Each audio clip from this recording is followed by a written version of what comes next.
দেখো ফ্রেন্ডস, দেখো এটা গাছে আজকে এই গাছটাতেও টমেটো ধরেছে। এই গাছটা যে টমেটো হয় আমি কখনো ভাবতেই পারিনি। আমি ভাবছিলাম তো এটা আলাদা একসাথে গাছ, তো পরে দেখছি না এটা একসাথে না, এটা আলাদা একটা গাছ। দেখো আরও দেখো, এই গাছটা আছেই, এটা তো দেখিয়েছি, আরও অন্য গাছ দেখাও চলো। দেখো এখানে হয়েছে, এটা দেশি টমেটো, আর এখানেও হবে। এখানে ফুল আসছে এই গাছটা, দেখো গাছটা কত ফুল এসেছে, ঠিক আছে? গাছটাতে ফুল এসেছে, দেখো কুড়ি এসেছে, ফুল আসেনি, ফুল ফুল বলছি। আরে দেখো এটাতে দেখো,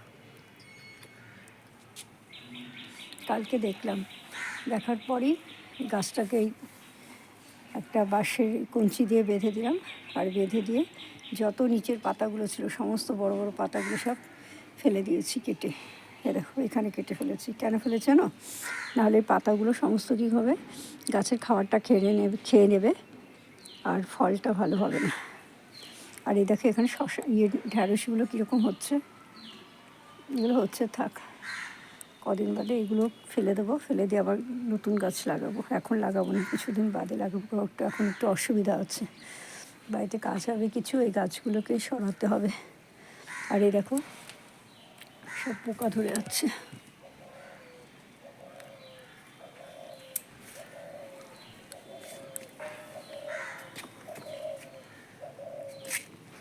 এই ফুলগুলো এখন শুকিয়ে যাওয়ার মুখে, গাছটার নামটাই জানা হলো না। আর সাদা পিটুনিয়ারটা ফুটেছে কি সুন্দর,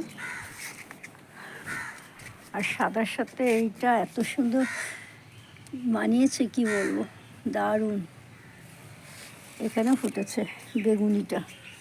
এই ফুলগুলো এখন কিছু তুলবো না, ফুলগুলো একটু শোকাবে গাছের মধ্যে, তারপরে এই সব ফুলগুলোকে তুলে একটা ভালো করে রোদে শোকাবো, শুকিয়ে একটা এয়ারটাইট কৌটোতে হলুদ মাখিয়ে রেখে দেবো। সামনের বছর এই ফুলগুলো দিয়ে বীজ করে, মানে বীজ তো হয়েই যাবে ভেতরে, এই বীজগুলো দিয়েই গাছ লাগাবো। আর এই দেখুন আমার ডালিয়া ফুল গাছটা কি সুন্দর ফুটেছে ফুল, এইটাও এইরকমই এই কালারেরই হবে মনে হচ্ছে দেখে। যেটা হলুদ ছিল সেটা তো নষ্ট হয়ে গেল, এটাও সেই, এটা মোটামুটি কালকে ফুটে যাবে, দুটো একসাথে ফুটাবে। আর কালকে দেখো সমস্ত গাছগুলোতে ওই বাতা লাগিয়ে দিয়েছে, দেখো এই গাছটাতেও একটা বাতা লাগিয়ে দিয়েছি। এইটা হলো বেদানা গাছের ডাল, এইখানেও বাঁশের কঞ্চি লাগিয়ে দিয়েছি, সব দিয়েছি এই কারণে যাতে খাড়া হয়ে থাকতে পারে, সোজা হয়ে থাকতে পারে। ওই টমেটো গাছটাতে না, ওই যে এই টমেটো গাছটাতে সমস্ত পোকা লেগে যাচ্ছে, আর এত ছোটো না, এগুলো তোলাও যাবে না, তুলেও নষ্ট, স্বাদ পাওয়া যাবে না, তোলা যাবে, তুলে স্বাদ পাওয়া যাবে না, খাওয়া যাবে না। আর এখানে দেখো আপনা একটা কুমড়ো গাছ হচ্ছে, আর এখানে সমস্ত সবজির খোসাগুলো ফেলছি।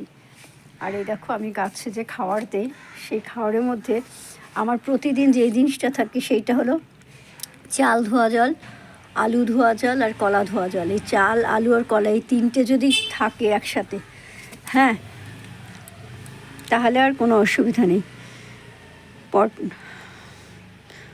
পটাশ, কার্বোহাইড্রেট এগুলো দিয়ে থাকে, তাতেই হয়ে যাবে।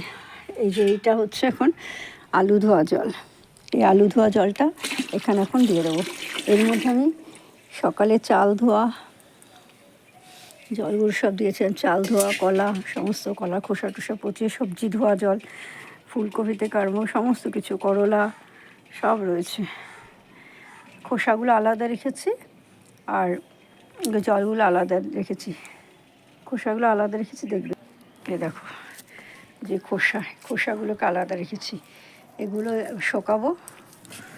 আর এই যে এইখানে হলো নতুন আলু, যে খোসাগুলো পাওয়া যায় না, মাটিগুলো পাওয়া যায়, নতুন আলু কিনতে গেলে দেখবে তলা ভর্তি খোসাগুলো পড়ে থাকে, সেই খোসা, এইগুলো দিয়ে গাছ খুব ভালো হয়।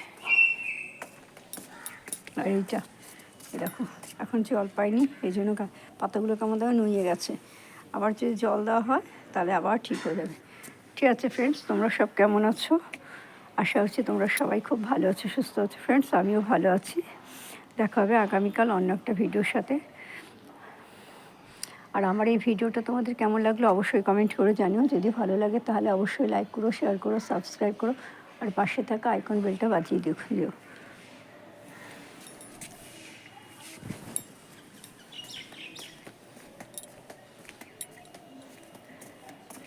এগুলোর জন্য একটা ট্রিটমেন্ট করতে হবে।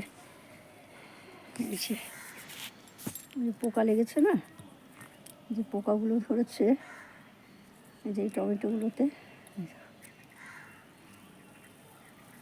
এগুলোতে একটা ট্রিটমেন্ট করতে হবে, সেটা কাল করবো।